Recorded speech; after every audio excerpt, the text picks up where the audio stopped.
She was frozen to the bench, not asleep, not resting, frozen. Her gray jumpsuit clung to her soaked skin like paper. Her lips were cracked and blue, her fingers stiff, her body curled in on itself, like it had given up trying to stay warm. And in her frozen hand was a torn photo, a younger girl smiling in a hospital bed, the edges stained and curling from years of being held. Across the street, neon advertisements for luxury brain implants blinked against the glass towers of Neonspire. Behind them, heated penthouses pulsed with light and music, oblivious to the fact that a woman had just collapsed and died under their feet.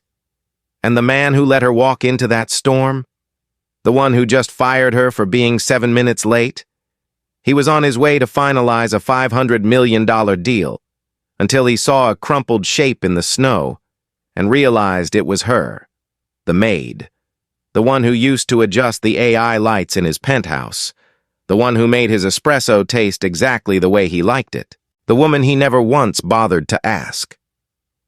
"Are you okay? If this is your first time here, and you believe people deserve to be seen before it's too late, please, subscribe to the channel. And if this story moves you even a little, give it a like. It tells the algorithm this matters. Now let's rewind. You need to see where it all began. Neonspire was a marvel, at least. That's what the commercials said. A metropolis where every skyscraper shimmered like crystal, wrapped in animated holograms that danced above the clouds. Autonomous rail cars hummed along magnetic tracks.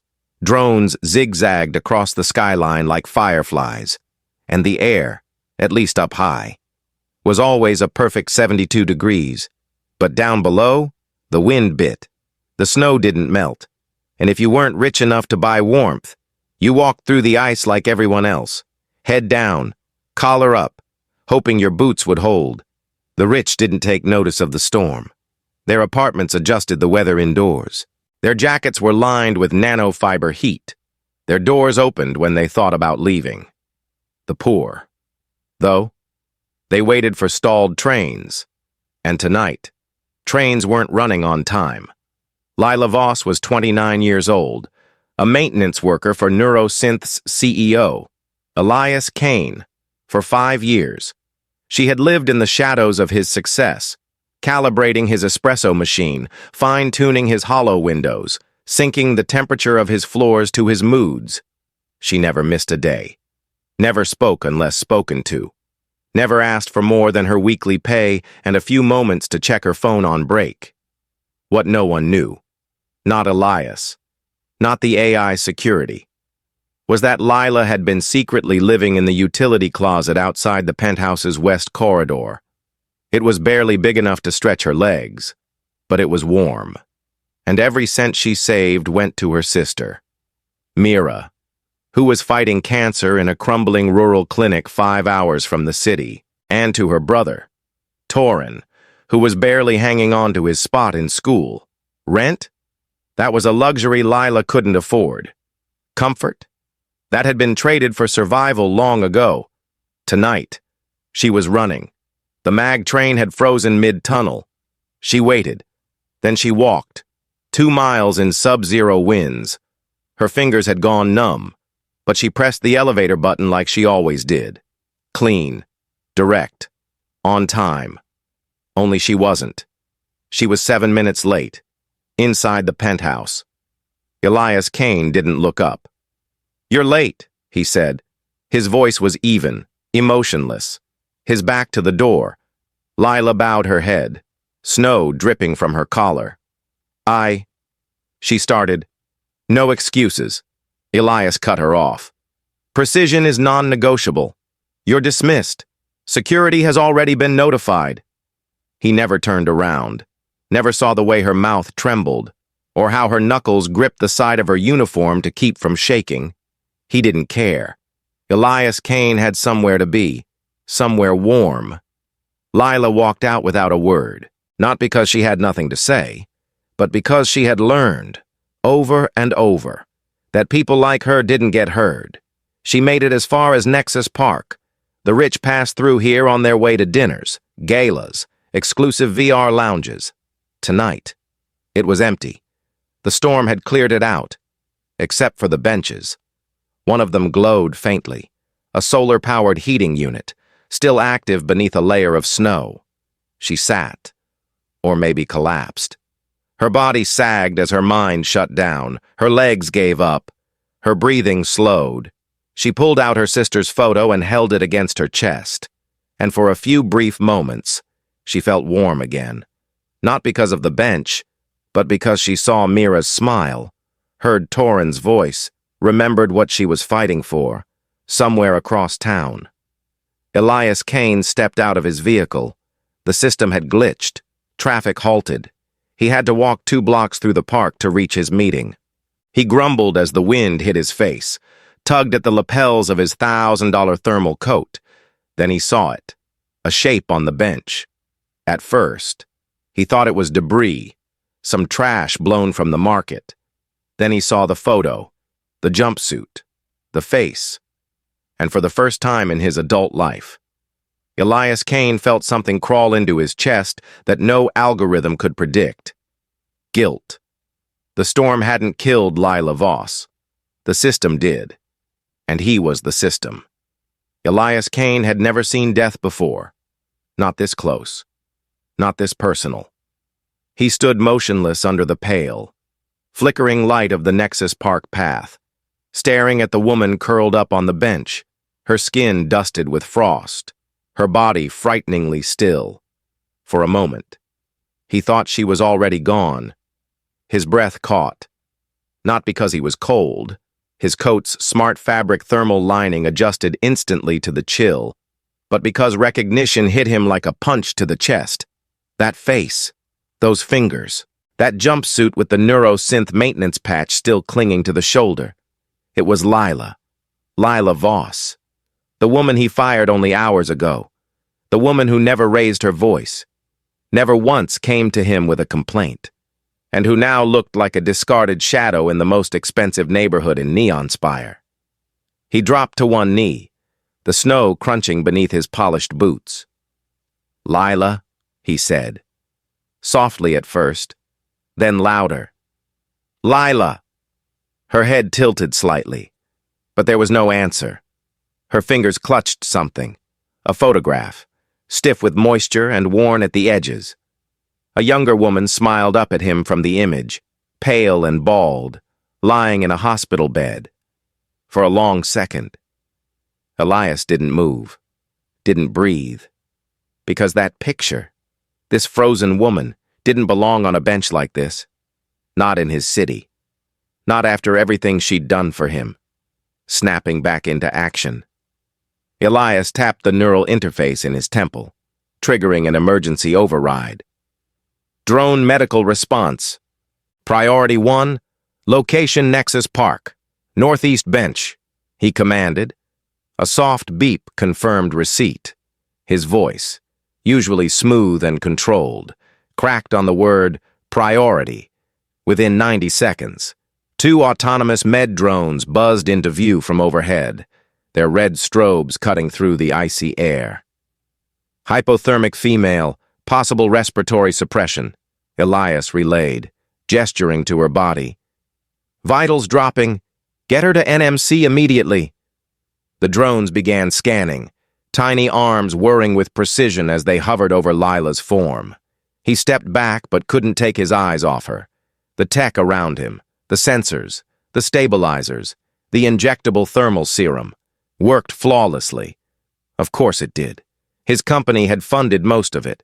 Yet in all that brilliance, he had never once stopped to ask how many of his staff ever needed it. Never wondered who lived in shadows beneath his glass towers. Never cared. Until now. As the drones lifted Lila into the air, her limp body suspended beneath glowing white stabilizer panels. Something shifted inside Elias. It was faint, but real.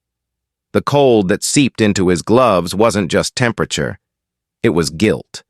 A bitter, unfamiliar kind. The kind that whispers, "You did this." He followed the drones without thinking.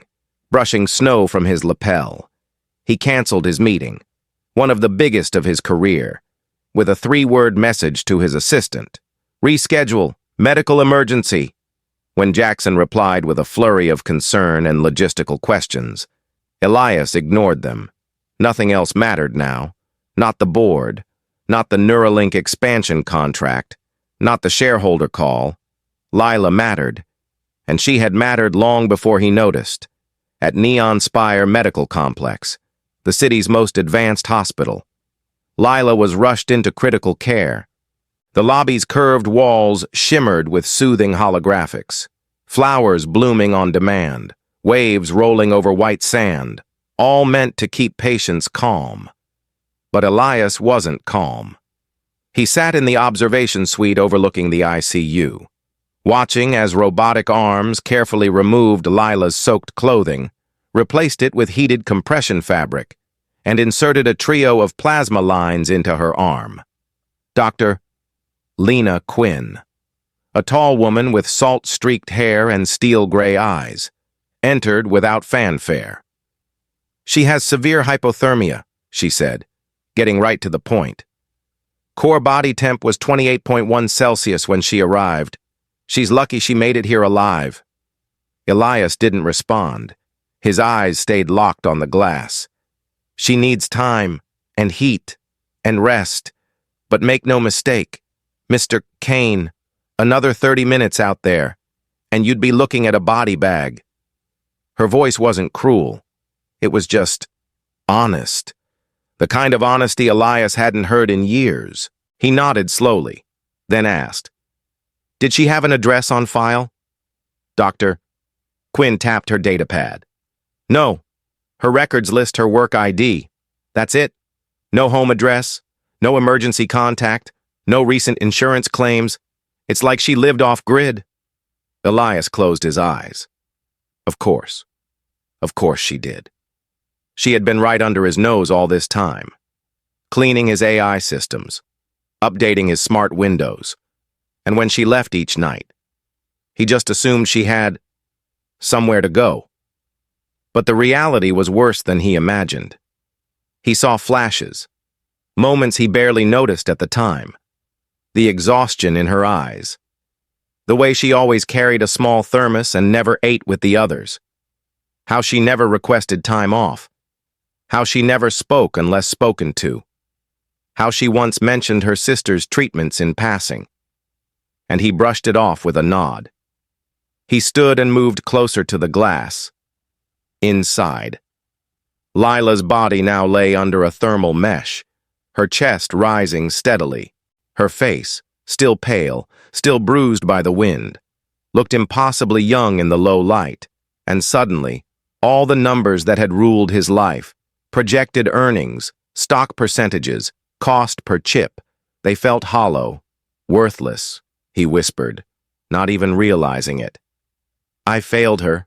Dr. Quinn glanced at him. "You knew her?" Elias nodded slowly. "I fired her today, for being late."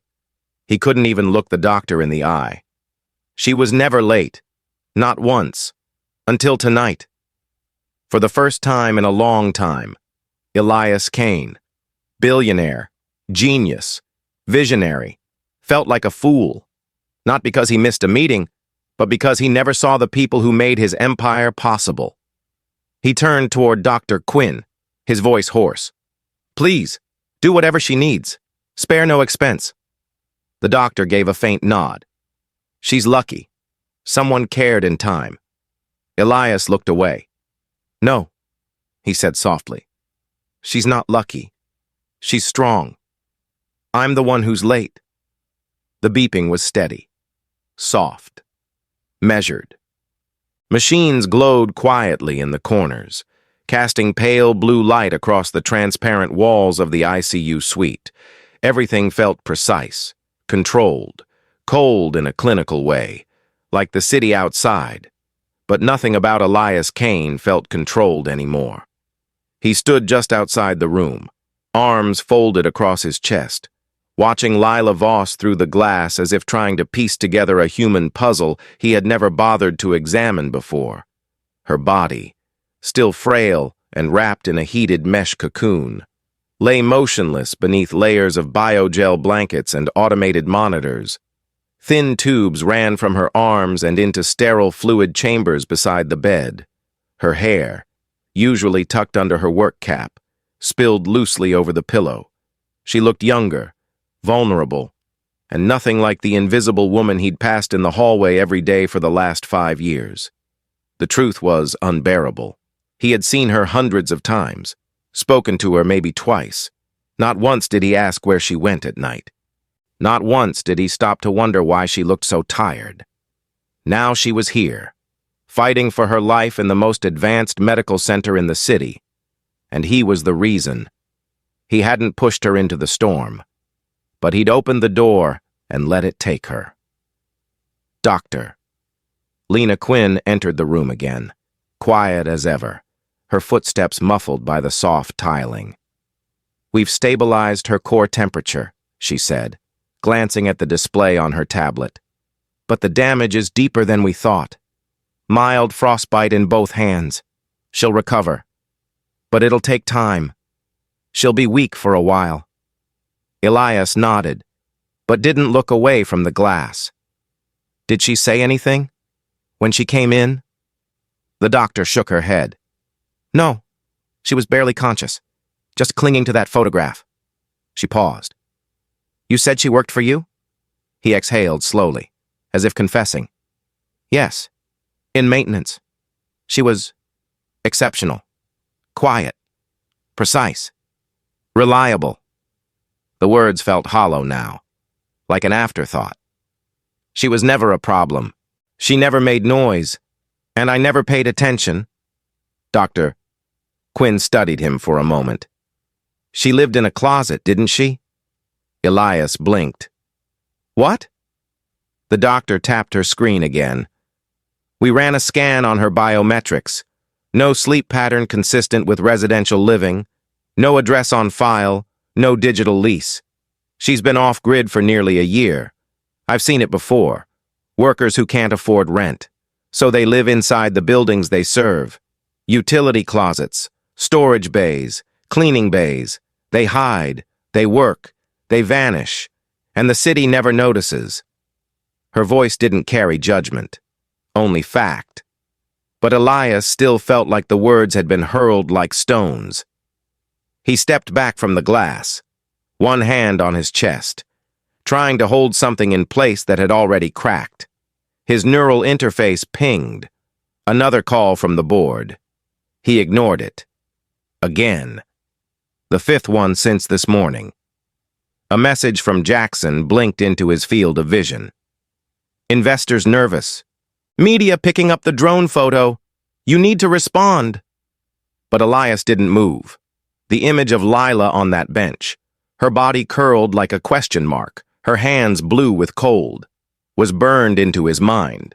That image was already out there, captured by surveillance drones, shared by anonymous accounts, now spreading across the social feed under the hashtag Neonspire neglect. The world was starting to notice what he had refused to see. And for once, Elias didn't care about optics. He cared about her. This woman. This quiet soul who had been suffering in silence under his roof while he lectured at conferences about ethical innovation, who had given her energy, her time, and her health to his empire without ever once asking for praise. He sat down on the edge of the visitor's bench outside her room, elbows on knees, head in hands, the weight of the moment pressing down on him like gravity. He remembered a time, maybe a year ago, when the AI lighting system in the penthouse malfunctioned during a storm. It was 3 a.m. He woke up to strobing lights and glitching shadows before he could even log a support request. Lila appeared in the doorway, toolbox in hand, calm as a winter lake. She didn't flinch. She didn't speak unless prompted. She worked quietly for 40 minutes while he pretended not to watch. When she left, the lights dimmed to the exact tone he preferred. Warm amber. Not too bright. He never thanked her. Never asked how long she'd been waiting in the hallway for the next emergency. Never asked if she had eaten. Now, sitting outside her ICU, that memory played on repeat. It wasn't just a memory. It was a warning, and he had missed it.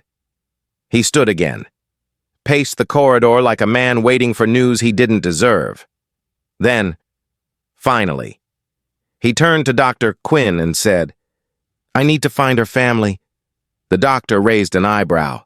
"Why?" Elias answered without hesitation. "Because she shouldn't wake up alone, and because they deserve to know what she went through to keep them alive." Dr. Quinn gave a small nod. "I'll pull whatever records I can, but if she's been off-grid, it may take time." Elias didn't blink. "Start now." He paused. "And charge everything to my account. Her care, her recovery, everything." The doctor offered a look, not quite approval, but not dismissal either. It was the look of someone who had seen enough people talk and do nothing, and was waiting to see what came next. Night fell over Neonspire. The skyline flickered with light, neon pinks and electric blues dancing along the edges of a city too busy to care. But inside that glass-walled ICU, in the silence between machines and breath, something was changing. Elias sat there until the second shift nurse came in. He didn't leave. He didn't check the stock reports. He didn't answer a single call. He just watched. Because for the first time in a long time, Elias Kane wasn't thinking about neurosynth. He wasn't thinking about shareholders. He was thinking about a woman who never asked for recognition and nearly died because no one gave her any. The first sound she heard was the soft, rhythmic beep of the heart monitor, then the hum of something mechanical, a gentle whir, like distant wind behind glass. Lila's eyelids fluttered. The ceiling above her was strange, white, glowing faintly, almost too clean. For a moment, she couldn't move.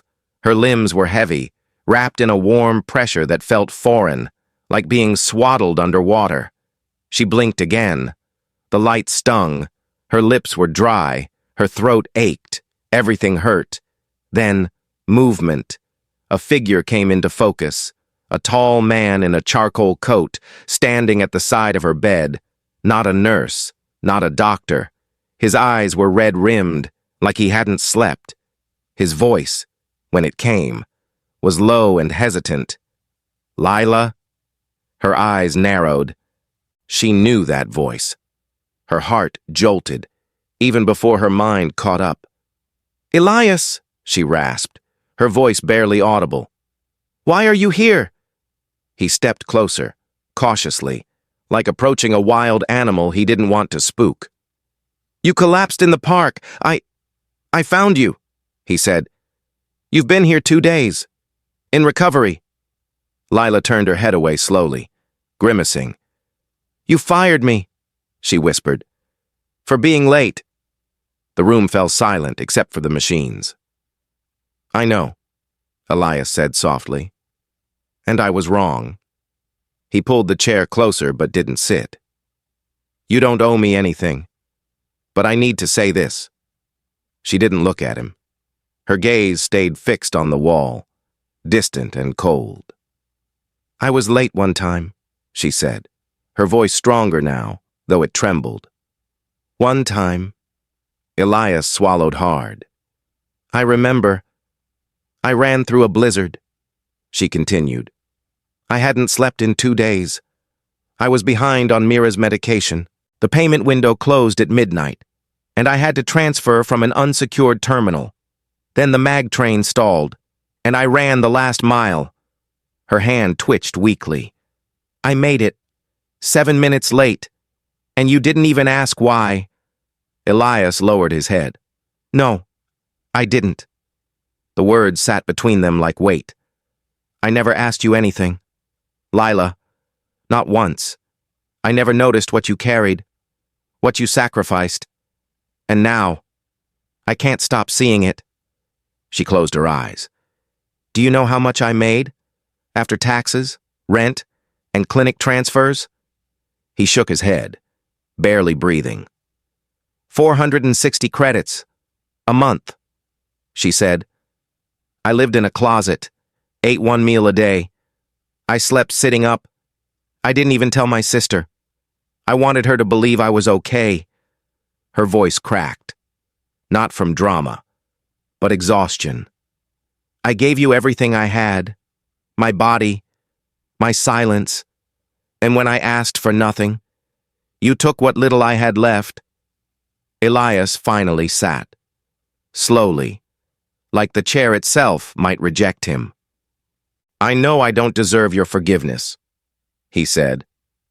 But I need to make this right. I've already paid for your sister's treatments. I found your brother.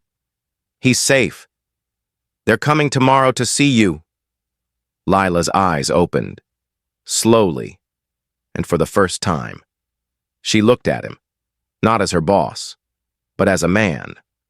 Why? She asked. Why now? He didn't rush. He didn't deflect. Because when I saw you lying there, I realized I've spent my life building something that looked perfect on the outside and was completely hollow on the inside. His voice shook. You nearly died, and I didn't even know your last name. I failed you. I failed all of you, and I need to do better, starting with you. She watched him for a long moment, searching his face for insincerity, finding none. Still, her walls didn't fall. I don't want your pity, she said. This isn't pity, he replied. It's responsibility, and it's long overdue. She turned her face away again. You can't buy your way out of this. I'm not trying to, he said quietly. But I can make sure no one else gets ignored the way you were. There was silence for several minutes. The city outside the window flickered with distant light. The storm finally passed, the skyline glowing in pulsing rhythm. Elias stood to leave, sensing her need for rest. But just as he reached the door, she spoke again, almost a whisper. I dreamed about my sister, she said. She was laughing. Her hair was back. She said it was sunny outside. Her voice grew softer. I didn't think I'd wake up. Elias turned back. You did, he said. You woke up, and I'm glad you did. She didn't answer. Her eyelids had already begun to fall again. Elias stood there a moment longer, then walked into the hallway and sent a message to Jackson. Find her family. Bring them here, whatever it costs. Then he added, after a pause, also, I want to meet with every single person who works under my roof. Tomorrow. Quietly. One by one. That night. Elias didn't return to the penthouse. He stayed in the hospital's family lounge, still in his coat, sipping tea from a paper cup that had long gone cold. He stared out the frosted window, not at the city, but at his own reflection. The man who had never missed a quarterly report. The man who spoke at global tech summits and lectured about leadership and innovation. The man who let a woman sleep in a closet and never noticed. That man was cracking. And something new, something real, was beginning to emerge beneath the surface. He didn't know what came next. But he knew this. The world he had built could no longer be built on silence. And the woman lying in room 412 had just become the first person in a long, long time to make him feel human again. The image had gone viral. A single drone-captured still, Lila Voss, crumpled on a bench in Nexus Park, her limbs curled inward, her uniform soaked, her fingers blue, had swept across every screen in Neonspire. It was shared with hashtags like Neonspire Neglect, Invisible Workers, and most damning of all, Kane knew. Within hours, news outlets were speculating, activist groups were mobilizing, and Neurosynth's stock had dipped just enough to catch the attention of its investors. But none of that mattered to Elias Kane. Not anymore. while the media swarmed outside his tower, demanding statements, trying to scan his face through tinted glass and heat-shielded entrances. Elias was inside, standing before his staff for the first time in his career without a script, without a podium, and without a shield. 50 employees filled the marble floor of the atrium: technicians, kitchen crew, drone operators, engineers, custodians, AI programmers, all of them tired, silent, and unsure why they'd been summoned.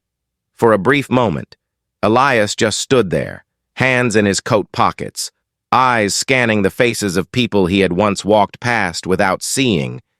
Then, quietly, he began. 2 days ago, one of you nearly died. Her name was Lila Voss. She worked in this building for 5 years.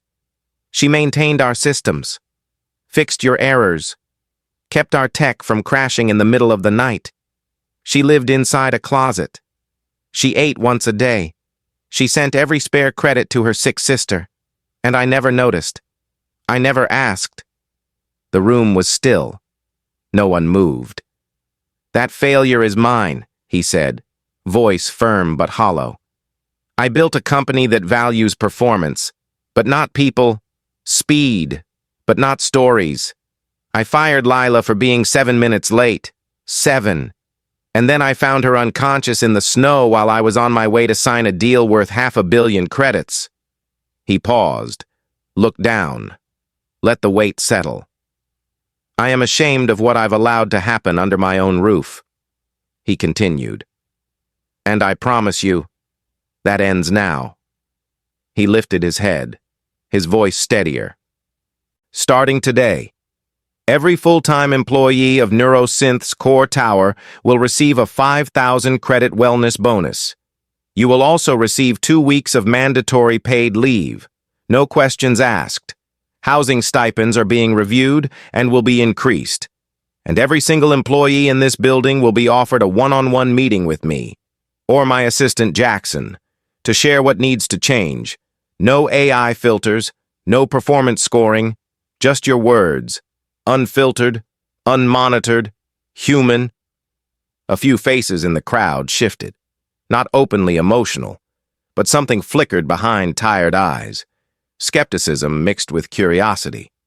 One technician raised her hand. Is she okay? She asked. Elias answered without hesitation.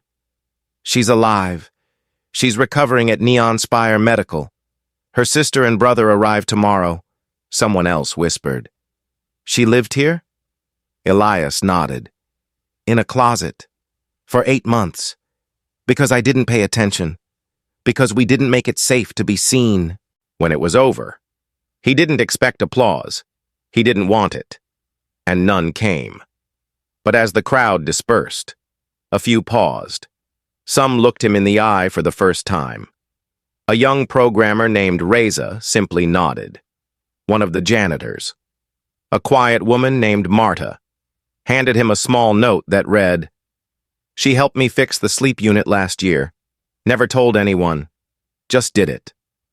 That night, Elias went back to the hospital, not as a CEO, but as a man trying to rebuild from the inside out. He brought a tablet and used hospital Wi-Fi to wire 75,000 credits toward Lila's sister's treatment fund. Then he set up a rent-controlled lease under Neurosynth's name for a 3-bedroom apartment in a safe, sunny district, fully furnished, paid in full for 5 years. The title was in Lila's name. Meanwhile, outside, the story kept growing. Talk shows debated what had happened. A popular vlogger wept while reading Lila's story aloud. Protesters gathered outside the tower with signs that said, See us! Investors called for damage control. But Elias declined every interview. Every one. He had nothing to sell. Only something to fix.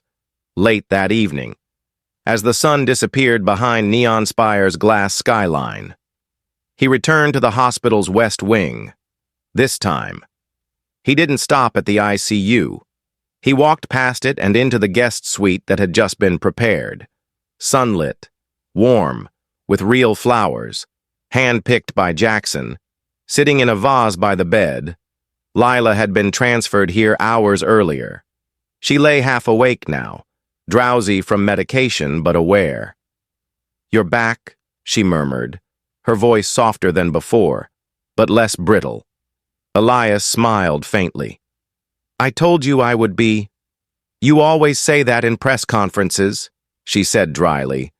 "Then vanish." His smile faded. "Not this time." She glanced around the room, noticed the change. The real linen sheets, the painted walls, the skyline outside the arched glass. "This isn't the ICU." "No," Elias said gently. "It's your room, for as long as you want it." "Why?" she asked again, not hostile, just tired. Elias sat beside her. "Because the city turned away from you. Because I did. And because healing should feel like dignity, not charity." She looked at him for a long time, then said nothing. And maybe that silence was more powerful than anything either of them could have spoken. Across the city, #LilaVoss trended worldwide. But inside that small guest suite, things were quiet, personal, real.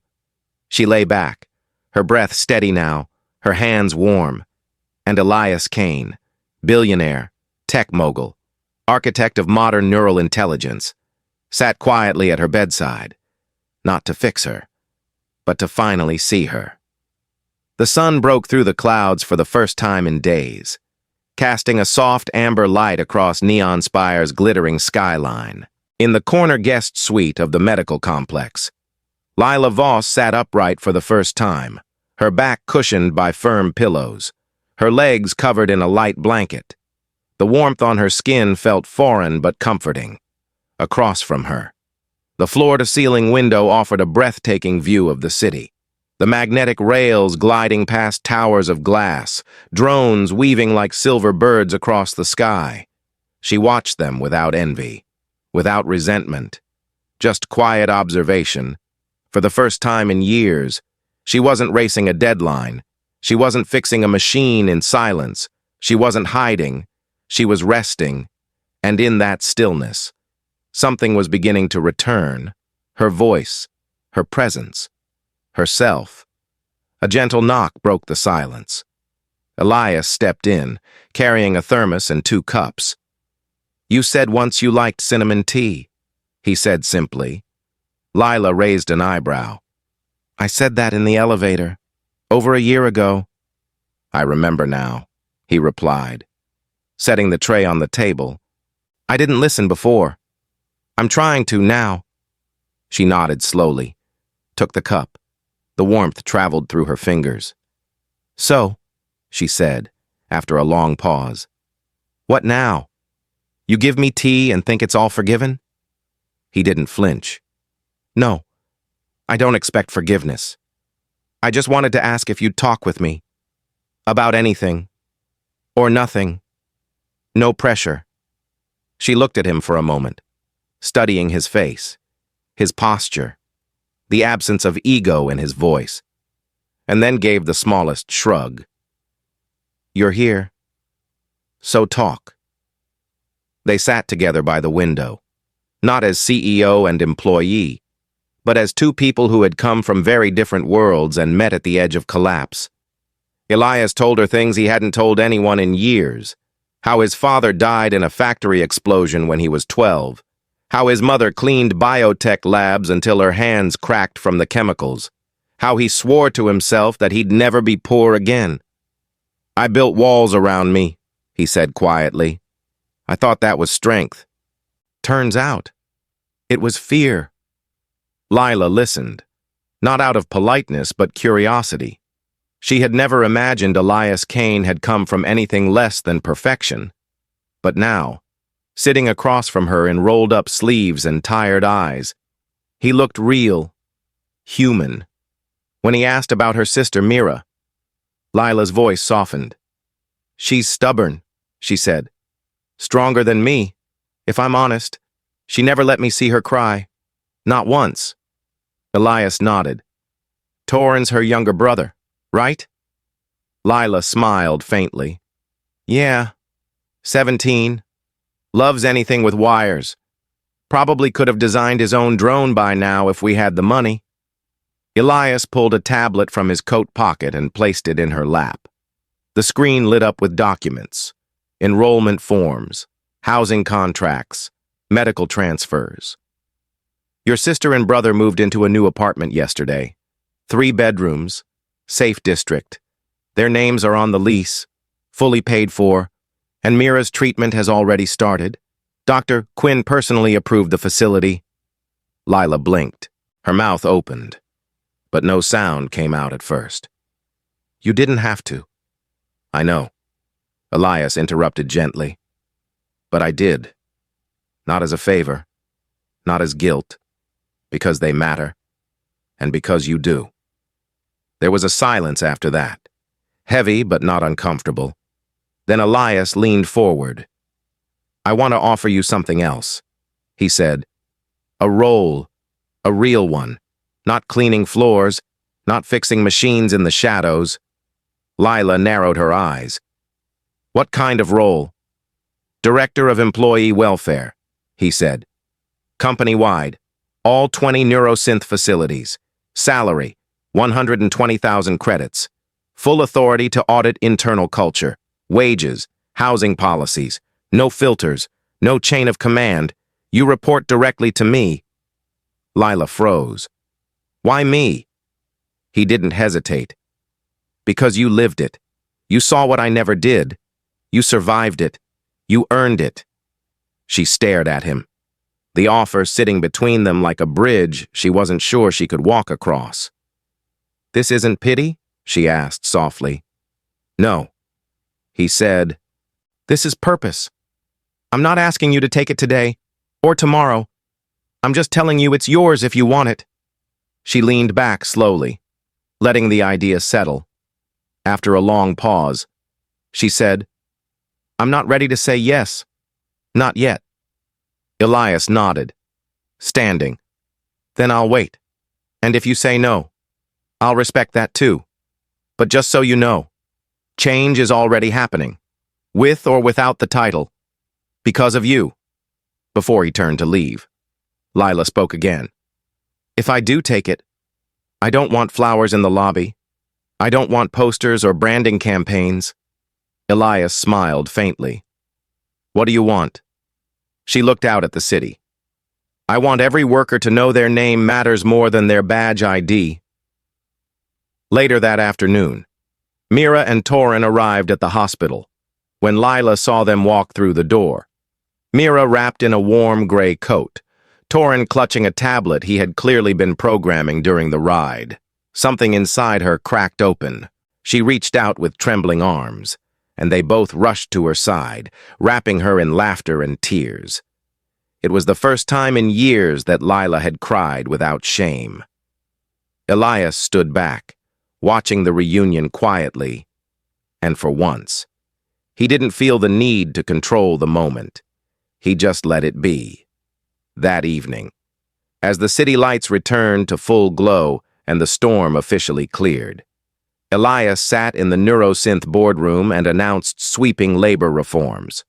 Housing stipends were increased, meal programs expanded, anonymous grievance portals opened across all facilities, and most importantly, employee audits were no longer managed by AI. Human teams would oversee conditions, real people, led by someone who knew exactly what it meant to be invisible. We failed one of our own, Elias said during the private session. We won't do it again, in her guest suite. Lila looked at the job offer again. Her body still ached, and her pride still bore scars. But something had shifted. She wasn't just surviving anymore. She was being asked to lead, not because of mercy, but because of merit. She touched her sister's hand, glanced at her brother's peaceful smile, then turned to the window one more time. The skyline shimmered, but this time, it didn't feel distant. It felt like something she might actually change. The chandeliers shimmered like falling stars. suspended from the mirrored ceiling of the grand ballroom inside Neurosynth's global headquarters. 1,000 guests filled the room. Politicians, venture capitalists, influencers, heads of state, executives in sharp suits and glowing accessories, each one dressed to dazzle under the shifting holographic lights. The annual charity gala had always been a spectacle of wealth, a carefully orchestrated evening designed to showcase progress and power. But tonight, something was different. There was no string quartet in the background, no dramatic unveiling of a new product, no overproduced promo video. Tonight, the hush in the room came from curiosity. Whispers traveled from table to table. "She's really here? Is that the woman from the photo? I heard she was offered a directorship." At the head of the room, the stage glowed soft gold, and standing in the wings, just behind the curtain, was Elias Kane. He adjusted his cufflink, not out of vanity, but nervousness, a feeling he hadn't known since the day of his first investor pitch. Across the stage stood Jackson, who nodded once, then stepped aside as Elias walked out into the light. He didn't speak right away. He looked out at the crowd, the people who had once celebrated him for his vision, his mind, his meteoric rise. Now they watched him with a different kind of attention, the kind that waits not for applause, but for truth. "Good evening," he began, voice clear but steady. "If you're here tonight expecting the usual, I'm going to disappoint you. This isn't about Neuralink expansions or investor growth or global dominance in cognitive AI. This is about a woman named Lila Voss." A murmur rippled through the crowd. The lights dimmed behind him, casting a warm, focused spotlight across the stage. "You all know the photo," Elias continued. "A woman, collapsed on a park bench, frostbitten, alone, dying. Some of you reposted it. Some of you condemned it. But what many of you didn't know was this. Lila worked for me. For 5 years. She maintained my penthouse systems. She fixed glitches you never saw. She kept the machine running while I stood on stages like this and took credit for how smooth everything looked." His voice wavered slightly. He let the pause linger. "She nearly died because I failed to see her." No one moved. No one interrupted. "We live in a city that celebrates speed, efficiency, optimization," Elias said. "But what good is any of it if we ignore the people holding it up from below?" He stepped to the side. "I can't undo what I did. I can't erase my silence, but I can listen now. And I want you to listen too. Because the person you're about to hear from isn't just a worker. She's not a symbol. She's not a story to go viral. She is a leader. And she's the reason this company, and maybe this city, has a chance to become something better."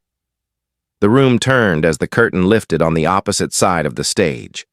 And there she stood, Lila Voss, in a sleek silver-gray dress that shimmered like rain under soft light. Her hair pulled back in a low bun, her chin lifted, not in arrogance, but in earned strength. She took one slow step forward, then another. Her gait was steady, dignified. The murmurs ceased. Elias stepped back, letting her take the center, and the room fell utterly silent. She stood there for a full 5 seconds, surveying the crowd, not with awe, not with anger, but with calm. Then, she spoke. "I used to believe my voice didn't matter. That if I just worked hard enough, stayed quiet, stayed efficient, I'd be okay. But silence didn't save me. It nearly killed me." Her tone was even, her words clean. Every sentence fell into the room like a weight. "I slept in a closet. I skipped meals. I watched others pass by in polished shoes while I repaired their coffee dispensers. And no one asked where I went when my shift ended. I was invisible. But not anymore." The applause didn't come yet. The crowd was too stunned, too still. She continued. Some of you are here tonight because you believe in change. Some of you are here because you're afraid of bad press. I don't care which one you are. I'm not here to impress you. I'm here to tell you that it ends here. The invisibility, the silence, the cost of dignity in a city obsessed with speed. Her voice sharpened just slightly. Neurosynth is pledging 10 million credits to employee housing programs. We're creating on-site mental health services, transparent wage audits, anonymous reporting that actually results in action. And every facility will be reviewed, not by algorithms, not by executives, but by the people who live it.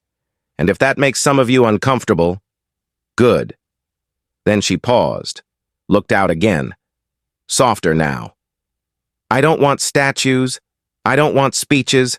I want systems.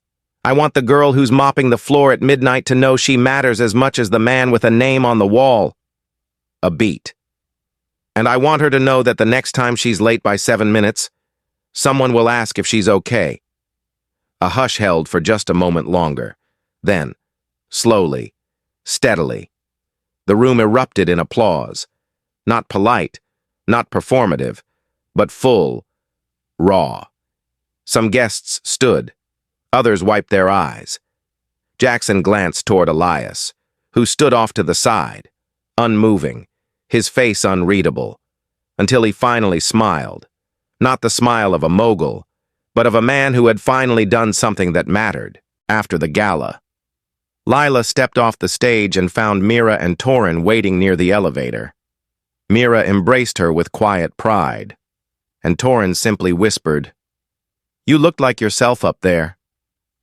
They left the building together, not in a private drone or armored limo, but on foot, walking quietly through the city they had once feared. That night, back in their apartment, Lila sat by the window, tea in hand, watching the lights of Neonspire pulse in the distance. The skyline hadn't changed.